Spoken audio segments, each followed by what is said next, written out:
We got a card that was talking about a class action lawsuit for the $100 back. Right now at 6, a new chapter in all that back and forth over what to do with Hillsborough County's now defunct transportation tax. The little card you'll want to watch for in the mail. Consider a pause until you have the solutions and you can prove to a wider area, not just that community, that we'll all be safe. After Debbie hit, there are lingering concerns about flooding in our southern counties. What locals are asking their leaders to do about it. We depend on it to feed our families. Boat captains relieved their livelihood is back as Pasco County reopens scallop season after a closure due to toxins in the water. What's being done to ensure those waters are still safe? From Tampa Bay's #1 news station, this is the Fox 13 6 o'clock news. Good evening. I'm Haley Hines in for Ali Corey. And I'm Mark Wilson. So glad to have you with us tonight. First up here at 6 o'clock, maybe some good news here because Hillsborough taxpayers may be in line for a refund. We don't say that every day. It's part of lawmakers' plan to finally end the saga surrounding the county's defunct transportation tax. Let's bring in Fox 13's Aaron Mesmer live in our newsroom. Aaron, we're used to things costing more these days, not necessarily refunds. Right. What do taxpayers need to know about this one? Well, first of all, Mark, anyone who lived in Hillsborough County between January 1st, 2019 and March 15th, 2021 could be eligible for a $100 refund. All the information is on this small notice right here that's going out to Hillsborough County residents right now. And to apply for a refund, you can go to the website fltaxrefund.com and then click on Start a Claim. We made it easy for you. We have a link on our website, fox13news.com. All right, we hope they check it out. Aaron, thanks. After extensive flooding from Tropical Storm Debbie, some Sarasota County residents are asking commissioners to take a pause and review the area's stormwater management and drainage systems before allowing any new development. More than 1,200 residents have signed a petition asking county commissioners to pause development. Yes, Fox 13's Kimberly Quizon reports for us tonight. They also want a wastewater spill analysis. Now, commissioners decided to continue a request for rezoning for future development. They also listened to several hours of public comment from residents on rezoning the 3H Ranch for redevelopment. That plan could bring more than 6,500 homes south of Clark Road and east of Lorraine Road. Fed up with flooding, some Manatee County residents are still dealing with fallout after Debbie and heavy rounds of recent rains. Today, they brought their concerns to the county commission meeting. Here's Fox 13's Ariel Placencia with the latest from Manatee County. Ariel, thanks much. We also have good news for boat captains in Pasco County. The FWC has announced that scalloping season will reopen in Pasco tomorrow. The Pasco zone there has been closed for a month now after high levels of toxins were detected in those waterways. Fox 13's Kylie Jones tells us how this impacted captains all around the region. There is a new chapter in the legal trouble for former President Donald Trump. Special counsel Jack Smith. He has filed a new indictment against Trump over his efforts to undo the 2020 presidential election. This indictment keeps the same criminal charges but narrows the allegations against him following a Supreme Court opinion conferring broad immunity on former presidents.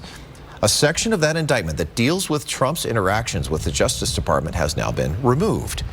The special counsel's office says the updated indictment was issued by a grand jury that had not previously heard evidence in the case. It kept the allegations that Trump attempted to pressure then Vice President Mike Pence to refuse to certify the electoral vote count. Clearwater police had an adorable visitor today. This is 5-year-old Rua, who's visiting the Bay Area with his family from Ecuador. He loves police officers and was thrilled to get a personal tour. He even showed up in uniform, as you see, ready to learn. So definitely a dream come true for this little guy. How about that? That is great. Still to come tonight here at 6, you know, with the convention's over, we've got both presidential campaigns hitting the trail yet again. Their focus now, the economy. Ahead at 6:30, how they're each trying to make their case to voters in the race for the White House. But first, a dream house in a tree is, well, no more. Up next, a couple's decades-plus long fight to keep their Holmes Beach treehouse and why they ultimately had to tear it down. Hey, Jim. Hey there. Well, you know, we didn't have many of those storms around today, so it was a blazing hot day. We started out at 77 degrees all the way up to 95 degrees this afternoon. We do have a few scattered showers showing up on Sky Tower radar. I'll show you where those are. We'll talk about some increasing rain chances as we head through the rest of the week coming up in just a few minutes.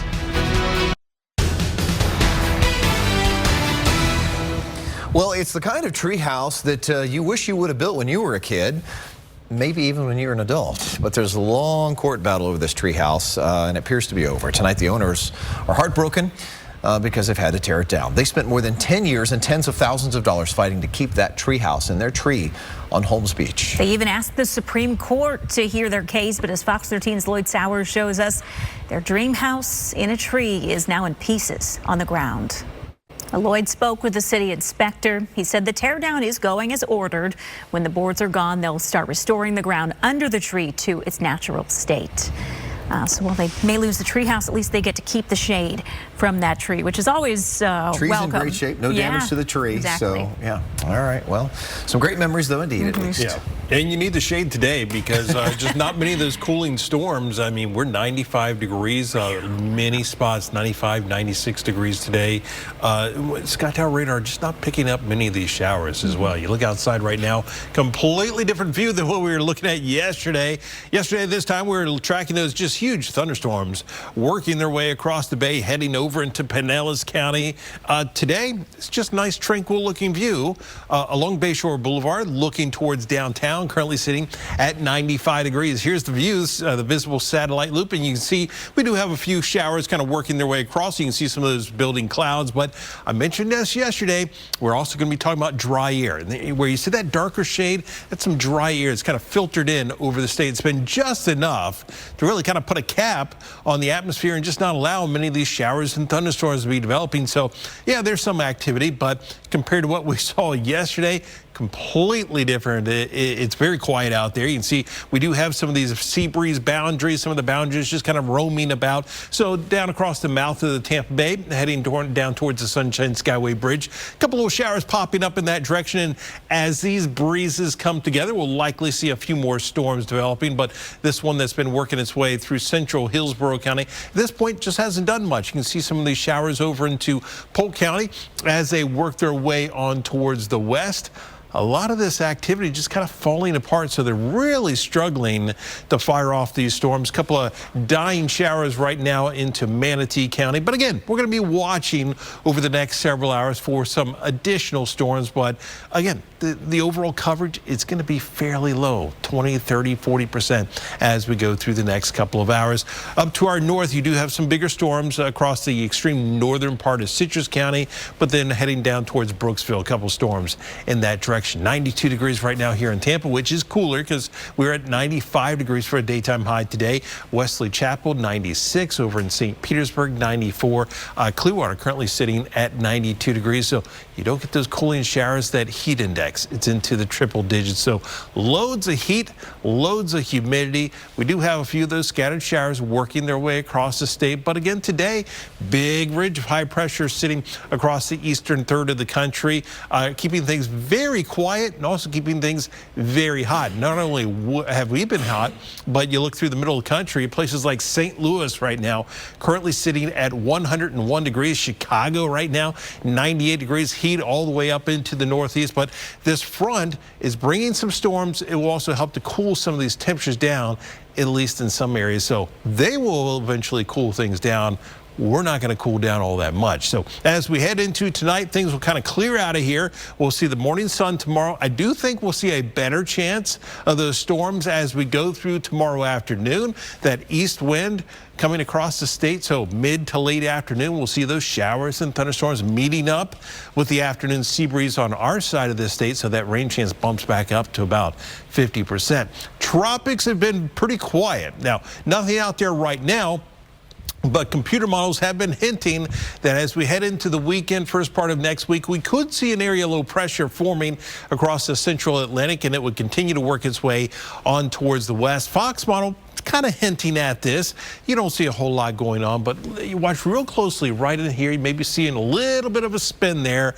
It's way out there. Plenty of time to watch it. We'll keep you posted as well. So everything will kind of wind down for tonight. Partly cloudy overnight, low down to 78. And then for tomorrow, scattered clouds, mid to late afternoon showers and thunderstorms around daytime high at 93 degrees. Rain chance back up to about 50% as we go through the next few days. And that daytime high holds right around 93 degrees. Scott. All right, thank you, Jim. Coming up in sports, FSU's loss Saturday served as a warning to every heavily favored team this weekend to not be the next upset. USF now prepares for their season opener against an FCS at school. So what's their mindset here on game week? Plus, he was one of the longest shots in training camp to make the Bucs.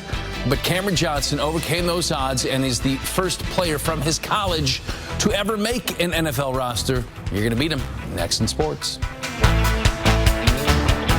As the U.S. Open takes over New York, we're serving up all the star style from the blue carpet. Next, Access Hollywood.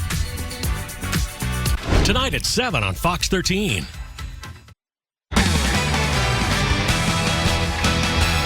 Well, NFL roster cuts were made this afternoon. A tough day for a lot of players, while a relief to others. But that doesn't mean the dust has completely settled. The Bucs still may hit the waiver wire in the coming days if they think they can make their squad just a little bit better. But with a week and a half to go before the season kicks off, the mindset now shifts to preparation for those Washington Commanders.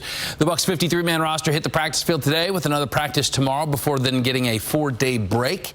Now, this is a team that is a blend of some seasoned veterans and some young, promising talent. And our Kevin O'Donnell introduces us to one Buck that defied the odds as an undrafted player out of a Division II college. So while the NFL season still has another week to go before week 1 arrives, college football's week 1 is this week. High hopes for USF this season, which kicks off at home Saturday at 7 against Bethune-Cookman. With fall camp ending, the Bulls have now been preparing for their season opener for more than a week now. With the swift turnaround the team experienced last season, ending in a Boca Raton Bowl victory, the Bulls certainly can feel that heightened sense of excitement and expectation surrounding the team. Still, of course, nothing feels quite as good as the opening week of college football. So they are ready to go. And Byron Brown, big things expected from number 17 right there as they get things started under the lights at Ray J, 7 o'clock this Saturday against Bethune-Cookman. Can't wait. Yeah, should be a good night. All right. Thanks, Scott. We'll be right back. Well, people speaking out against the development of some state parks are not letting up. Next at 6:30, the impact their protests have already had on one developer. Before you head out to drive in driving rain, make sure you use the power of Fox 13's Sky Tower radar.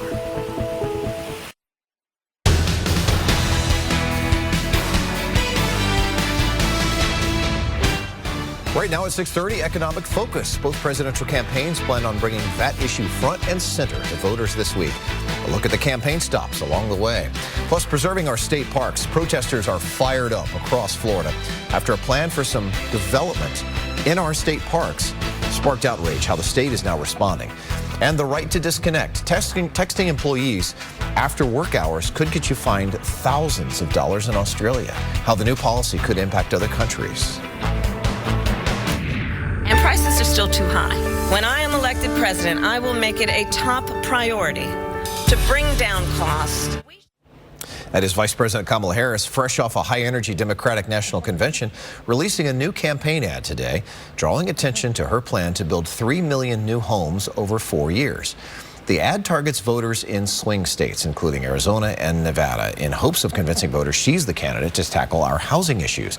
Meantime, the former president's running mate, J.D. Vance, is making some battleground state pit stops himself. The election's just 70 days away, and Republicans are focusing on the blue wall states. Fox's Kaylee Schuyler joins us live from Erie, Pennsylvania. Kaylee, Vance says he is determined to flip these states red.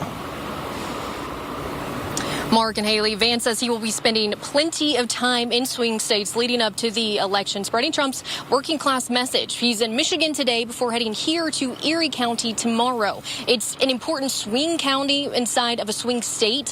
Vance heads to Wisconsin tomorrow night after an afternoon rally here in Erie. Mark, Haley. All right, Kaylee Schuyler reporting tonight. Kaylee, thank you. How about opposition growing to a plan to construct recreational facilities in some of our state parks? The state's Great Outdoors Initiative is calling for pickleball courts, disc golf courses, even a hotel to be built at a batch of Florida's state parks. A plan, in fact, to build a golf course at one park on the East Coast has already been scrapped by the developer after they backed out this week. Fox 13's Evan Axelbank reports now from Honeymoon Island State Park in Dunedin, where protesters are demanding the rest of these plans to be withdrawn. Meta CEO Mark Zuckerberg just threw a major punch in the big government versus big tech matchup in a letter to the House Judiciary Committee, which is investigating his company. Zuckerberg admits Facebook was pressured by the Biden White House to censor content related to COVID-19 during the pandemic. Zuckerberg writes, "I believe the government pressure was wrong, and I regret that we were not more outspoken about it," and adds, "We're ready to push back if something like this happens again." The actual data that we now have related to the pandemic demonstrates that these positions they were suppressing, that many of them were actually correct, and that the public would have benefited from having them out there. In response, a White House official told Fox, when confronted with a deadly pandemic, this administration encouraged responsible actions to protect public health and safety. We believe tech companies and other private actors should take into account the effect their actions have on the American people while making independent choices about the information they present. Zuckerberg says he is trying to stay out of politics and he will not be making any donations this election cycle. A new Australian law is giving workers the right to disconnect, meaning employers cannot expect them to be in contact outside work hours. Fox's Madison Scarpino has a look tonight at whether similar legislation could come to the U.S. Madison, thanks. You know, plenty of talking and fighting as diplomats scramble to stop a broader Mideast conflict. Trey Inks tonight has more on the negotiations and the new tensions from Tel Aviv. Well, mission delayed. SpaceX's Polaris Dawn has now pushed back its launch at least one more day. That's next, why they're not taking any chances with this history-making trip. Take a look at this. Tattoos taken to a whole new level. And to the naked eye, they don't exist. Normally, no one's going to see it other than the UV light. But why? UV ink. It's unusual. We'll shed some UV light on a new kind of tattoo tonight at 10. The latest astronaut mission from the Cape has been delayed. Polaris Dawn was scheduled to take off this morning. They postponed it last night after noticing a helium leak in one of the ground systems. Yeah, these helium leaks have been an issue. As Fox's Kendall Green reports, SpaceX has not taken any chances with what's set to be another historic mission. That was Fox's Kendall Green reporting for us. The 4-member crew of the Polaris Dawn is now scheduled to blast off in a Falcon 9 rocket as soon as tomorrow morning, just before 4 a.m. And as Kendall had mentioned, the crew will first conduct their first private spacewalk from the Dragon capsule. They'll also test out a new SpaceX spacesuit more than 185 miles above Earth. So anxious to see how that goes. That's even higher than the International Space Station, by the way. The Midwest is sweltering this week, and they are struggling with the dangerous heat. Up next, one school district even delayed the return to classroom. On the next TMZ Live, Giselle may have some unfinished business with her ex-husband. Because her and her new boyfriend took a ride right by Tom Brady's house. Tonight at 7:30 on Fox 13. Tomorrow, Charlie shows how downtown Plant City has become a haven for women-owned businesses. And how to spot a counterfeit before you click the order button at an online retailer. All on Good Day Wednesday. When the real NFL season starts, Fox 13 is the home of the Bucs' first 6 games. They kick things off against the Commanders on September 8th, then face the Lions, Broncos, Eagles, Falcons, and Saints.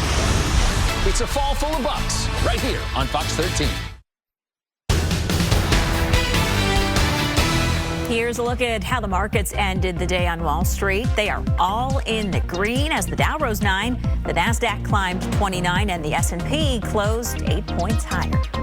Well, most of the Midwest started the week with sweltering temperatures, and it is not letting up. Yeah, Fox's Sue Guzman has a look now at the dangerous heat making the end of summer. Pretty brutal time right now. Yeah, as Jim told us earlier, you didn't even have to go outside to know it was so hot today.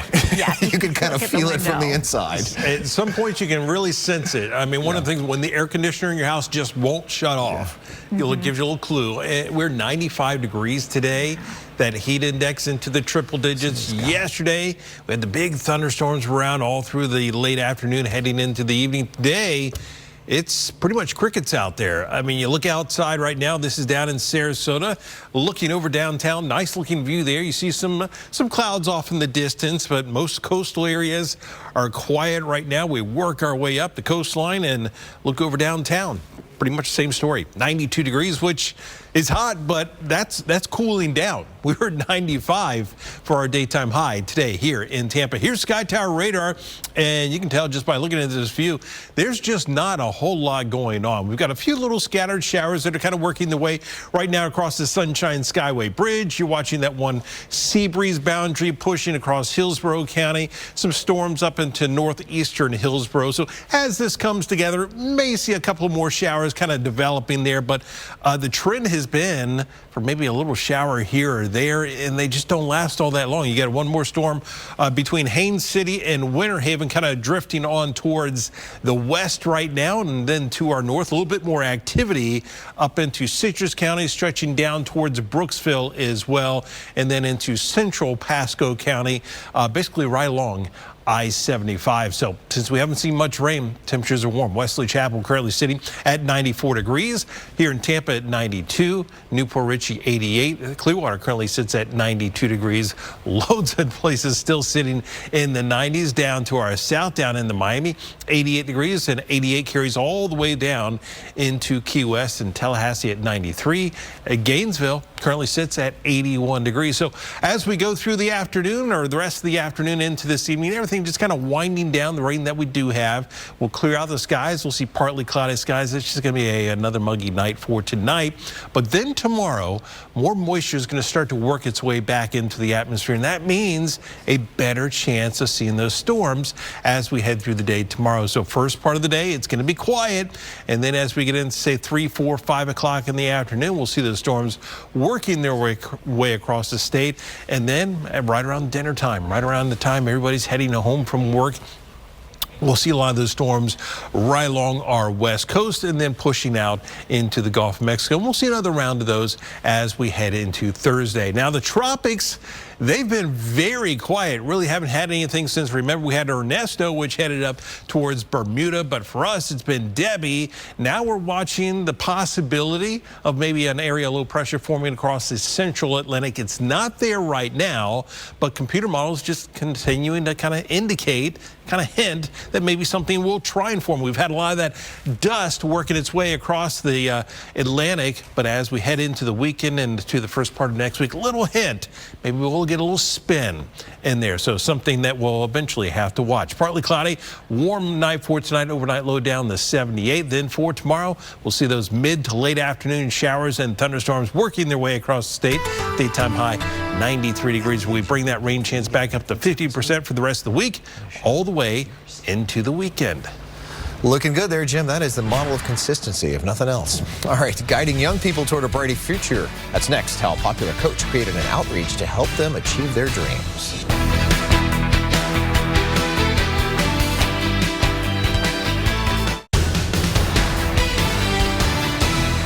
You know, 15 years ago, Horace Drew was a popular high school football coach known for his dedication and his passion. And then he traded in his whistle to become a mentor. Now he's dedicating his life to guiding young minds and showing them a path to college. His ray of hope is what's right with Tampa Bay. Wow. How powerful is that? I mean, to have your goal in life to make sure, at a minimum, you've changed one life. Right. Now, he's clearly changing more. That's what's special about him. But it can be that simple. And sometimes if we all just paid attention to one person, you know, it could go a long way. He really is a hero. One of those people that becomes an extra family member to these kids, that it's not just over, you know, when they go off to college. Like they'll be connected for life. And for some, what may appear to be an unreachable dream, he makes that dream at least realize this can't happen to you. So. Great program. Well, we are out of time, but we will keep going online at fox13news.com and our Fox 13 News app. Indeed, more to come. Have a great night. We're back here at 10, and you know the drill. Hope to see you then.